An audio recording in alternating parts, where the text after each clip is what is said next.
It is a new year, and thus it's a new Gotchard. I am also no longer sick. Huzzah and hooray for that. We have finished the Gotcha, Kimmy, and Invasion level 10 arcs. In fact, technically they were finished last episode, but I feel like we only just now starting the next arc with the fact that we got a new theme song. I think it's I can't remember. Comments tell me who's doing it. It's Flo, I think it is. I think Flo's the one who's helping out. I don't know. Now onto the next arc. Disassembled Alchemist Academy. And let's just say, as a Marvel fan, I am looking real sideways at that word disassembled. So, first things first, we open up on the Abyssal Sisters and their new boss, as he's basically going like, here's how I'm going to be doing things. And he basically pulls out a little homunculus doll, gives it a Kimmy, and makes Amalgam to go fight, but it's gold. It's made out of gold. As Gotchard Daybreak is looking out, going like, shit's about to go down. The theme song, which is nice, it's good, it's a nice kick up. Also, the lyrics are changed somewhat. I'm only going off of what I know from the subtitles, but it is directly talking about empathy and understanding each other and all that kind of stuff. And I'm like, thank you, show, for saying I'm correct and right-pilled. As we go into the new year, as Hotaro is feeding his friends, they're eating, and Hotaro's being all concerned about everything. And of course, Hotaro makes a slightly goofy meal, and they're going like, why is this spicy? And they're just going like, shut up, it's free food. Which is a very just teenager thing to do. I don't like it. Shut up, it's free. Eat it. It's just funny to me. It feels very real, like they are very much friends. As Spanner goes to talk to his mentor, she collapses from hunger, and Minato goes to the classroom, and there's evil Joey Berenger, the anime man, with a golden Rubik's Cube. This may just be me, but he looks like Joey from the anime man from Trash Days podcast. It may just be the shaggy hair and the beard, so don't quote me on that. As Hotaro is just going through his day, he runs into the Golden Amalgam. He's trying to fight it. Everything is not going his way. Gotchard Daybreak comes and saves him. And he basically goes like, hey, buddy, I know you mean well, but you're not strong enough to fight the Golden Ones yet. Also, hate to break this to you, some bad shit's gonna happen, and how everything progresses will only depend on how you react to it. So, giving you fair warning, just to let you know, you're gonna have to deal with some shit soon. And Eldra's just immediately like, fuck nuggets. As Spanner and his mentor lady just kind of have a conversation of like, what is your purpose? What is your goal? Why are you doing the things you're doing? Why is Spanner focusing on Rine? Because they believe that Rine's dad is innocent, and they're trying to they're following Rine because they believe that he's going to contact her eventually, and they need to get information. And it's like, oh, okay, so there's a reason for it. And she's going like, hey, you know, maybe you need to start thinking about how you handle things. And Spanner just goes like, are you saying I should become friends with my Kimmies? And she's like, no. That works for Hotaro. You're a different person, and thus your empathy will look different. And I like that. I appreciate that they're not just going like, yeah, Spanner, you have to completely change your character. It's like, no.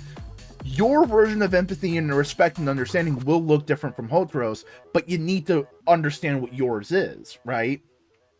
And I think that's a nice thing. It really shows Spanner in a much more friendly light, and it's really nice. I really like the mentor character for him. It really adds a lot. He gets a call. Professor Minato is like, hey, what's up, bitch? We gotta have a conversation. As the crew is looking for the Golden Amalgam, and they're going like, oh, he hides in shadows. This is the only shadow that doesn't move. He's probably here. What are we gonna do?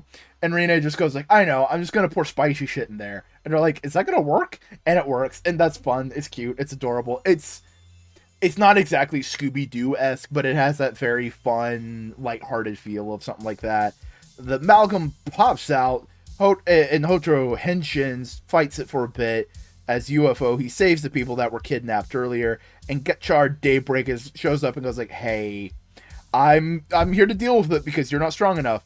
And Hotaro's just like, "Hey, motherfucker, I'm trying to protect people. I'm trying to be the hero I need to be. I to help and protect others." And he tensions into the dinosaur one. I can't remember, X-Rex, and he fights off the golden guy and destroys what seems to be part of it. And Daybreak is like, I'm sorry, kid. Ain't working like that now. As stumbling pair of legs reconfigures and reforms. And Daybreak is like, hey, you need to just work on yourself and then you'll eventually be able to beat them. It's like, alright. Daybreak doesn't feel like a dickhead. He's not going like, oh, you can't handle it, kid. Get out of the way. He's very much like, hey, right now you can't handle it. Eventually you will be, but right now is not the time. You need to train. And it's like, oh, you know what? That's a fair thing to do, because they go over and they see the aftermath of Professor Minato and Spanner, as Spanner's just going like, fucking shit's whack, yo. As Minato goes like, all right, hand me your shit, hand me your rings and your cards and everything. And Spanner goes like, don't do it. He is going to erase your memory. And it's revealed that somehow either Minato's like brainwashed, or he was always going to be like this, or something on that level. But basically he is going, the Chemi experiment is failure. They're going to wipe all the students' minds. They are going to get new people to search for the Chemis, and basically all the students are relieved of their duties. And they're going like, whoa, what the fuck? And then the Abyssal Sisters and the show up in the official blue jackets, and I'm just going, wow, that looks like shit. Like, those costumes were never supposed to wear those jackets. And I think that works because, like, you're taken aback because it doesn't fit. And it's like, this is wrong timeline shit. And everybody's going like, what the fuck, Professor? What's going on? And Professor's like, okay, so we're doing this the hard way. Busts out the Dread Driver, henshins, and Valvarad tries to step up. He can't do it right now. He's not strong enough. So he just goes over to the crew and goes like, alright. They work together, they get a ninja card, and they fucking vamoose. Holy shit. And everybody's just like looking on. Minato just looks on at what he's just done. The Rubik's Cube guy is just looking at what he done. And Daybreak is also going. It's just like everybody who has a position of power relative in the show is just looking at their actions, and it feels very much like a moment of like, all right, kids, your time to step up. What do you do in terms of just structure?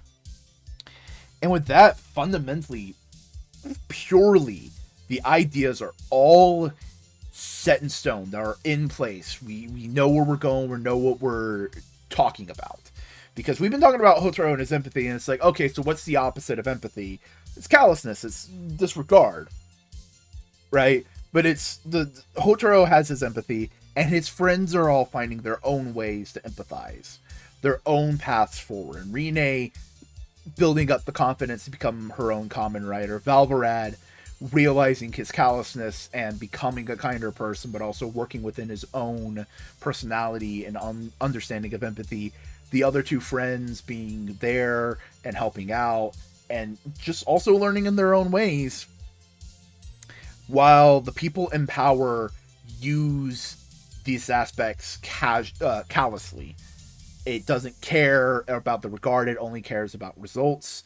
And many people only caring about how to abuse these feelings, how to hurt others and how to make others hurt in kind, right? This was a great episode. Genuinely loved it. Love Hotaro's, like, steadfast convictions, just doubling down, just going like, no, I'm a hero, no, I'm gonna save people, I don't care if I'm not strong enough, I am going to put myself on the line in order to help others. Spanner slowly learning his lessons of like his own empathy and like how that could benefit him and help others. The crew just being fun goofballs before the rug gets pulled out from under us. It feels very nice, it feels very comforting. We get some lore though, and I think we get a little bit of confirmation that, yeah, the Abyssal Sisters are homunculi. Because when Rubik's Cube guy pulls out one of the homunculi dolls out from that void, the oldest one says like, yeah, those are our older brothers. They're not quite as refined as we are. And it's like, oh, so maybe they are homunculi in some way. Okay. Everyone's also just picking up in terms of quality of acting. Like, episode 1, Hotaro, the guy who plays Hotaro, he was rough. We can all admit he was a little rough. Now he's really picked up. He's doing a lot of good shit. Spanner as well, Rene as well. The other two students, all of them are just really picking up in quality, and it's really good. I cannot wait to see what happens next. No matter what happens next, though, I hope you like this video, subscribe to the channel, leave a comment down below, and follow me on a variety of social medias. Blue Sky, Twitter, Tumblr. All links to those kind of things are in the description. And you know what you could also do? You can just go support me on Patreon for as little as $1 a month. You can get a additional weekly video. I've been reviewing Ultraman Blazar if you're interested in that. So head over there if you would like. I also make other exclusive content, including hopefully monthly podcast, which I've been meaning to get started. I haven't really been keeping up with that, but fingers crossed. And you know what? I don't think we need to have our fingers crossed for this next bit, because it's our lucky day. It's the comments. First up from Echolarg. Daybreak Gotchard's cape literally revived my interest for the season, like a pyromaniac to a collection of toilet paper. Holy shit. Like, I've been interested this whole time, but I understand other people's interest being weighed by the series. I totally understand that. If I wasn't the kind of person I was, I would also be checking out a little bit too. Boy howdy, how a change in color for one suit immediately makes it just feel super fresh. Daybreak is a breath of fresh air. It's so good. It's such a good suit. I'm almost kind of like, maybe that should have been the original suit. Like, it's that good. But also, it works very well as like a mentor, more experienced Gotchard, you know, in a way. But next up from Slime Beast. It's funny to me, Spanner's mentor seems more like a normal person than the man's himself is an edgelord. Also, Daybreak just going, you either skate or you die. Spanner is a guy who's just had every chance to be normal and just hasn't. It shows a little bit of a level of commitment, but in this episode, we also get shown that, like, his mentor cares about him, and he is just a very awkward individual who's trying his hardest, and his mentor sees that and goes like, hey, I'm trying to push you in the direction where you're not a little dipshit. Would you not be a dipshit? And Spanner's going like, yeah, I'll try not to be a dipshit. And I think that's adorable.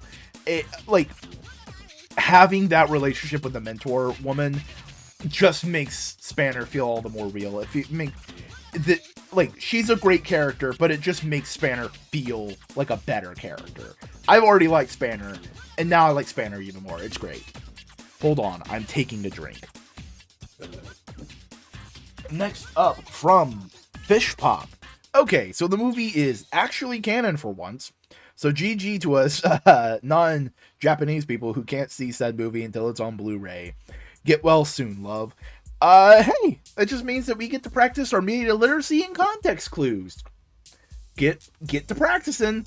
Wasn't the Revice movie canon to Geats as well, or was it only like semi-canon? I don't know. But yeah, the movie's canon, which is neat, which is fun.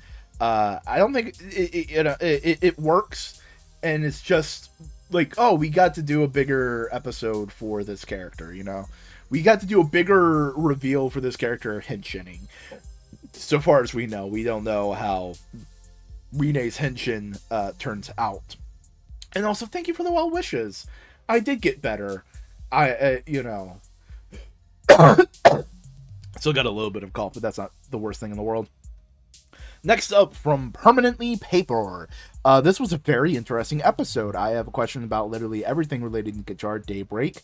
My main theory on Daybreak is that maybe he was a spirit that came from the Gotchard driver, because right after Daybreak appeared, the driver glowed. So I don't know, maybe Daybreak was trapped in the driver for some reason, so maybe he's kind of like Sekio from Kamen Rider Saber. Can't wait to find out. Solid 7 out of 10 episode. Yeah, it was a good episode. Solid. We don't fully know what it is. We had like hints of like, oh, time travel in the next time on bit at the end of this episode. But like my initial thoughts of like this was like, oh, maybe it was like Hotaro's dad or like future Hotaro or something. But like having it just be the spirit of the driver going like, hey motherfucker, you're trying real hard. I'm here to just tell you how to be better. I don't know, that could work.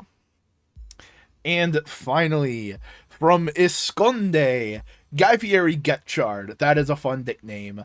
I dig this repaint a lot since it coordinates the colors with his Gotcha Tornado weapon and card holder nicely. And the blue arrow eyes look really cool. I'm the Kamen Rider Hotaro. After all the time Spanner criticized and talked him down, for him, this moment was fantastic to see Hotaro make a declaration. Spanner helping him after the battle and even complimenting him with no backhanded remarks was the icing on the cake. Really want to see what happened in the movie now, because wow, Rine has an on-command solar flare now. A tool is a mirror, and any tool will rust if not used properly. Professor Kyoka. That's her name, Kyoka. Love the added insight on Valvrad, alchemist armor that can only equip a single Kimi. Considering the rough and dirty appearance of it, we've seen in the show that really highlights Professor Kyoka's point. Big fan of the gear garage setup she has. I wonder if other alchemy mentors have offices bases that reflect a specialization in particular Kimi category. I believe Professor Kyoka and Spanner will cover the vehicle category. Also, can't wait to find out what is the fated moment they finally reach that Professor Minato is worried about.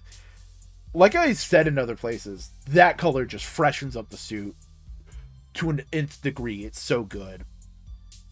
And yeah, Hotaro's big thing this whole bit so far has just been like, other than empathy and like caring about others, it's like taking that empathetic heart of his and going like, all right, how can I use that to be a hero, and like finding that conviction, you know?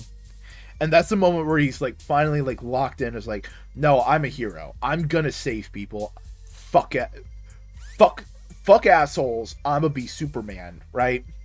And Spanner as well. It's like Spanner fully gets convinced at that moment as well. It's like, no, this kid's actually getting things done. I may not understand him completely, but he's getting the job done. And Spanner and Kyoka's vibe is great.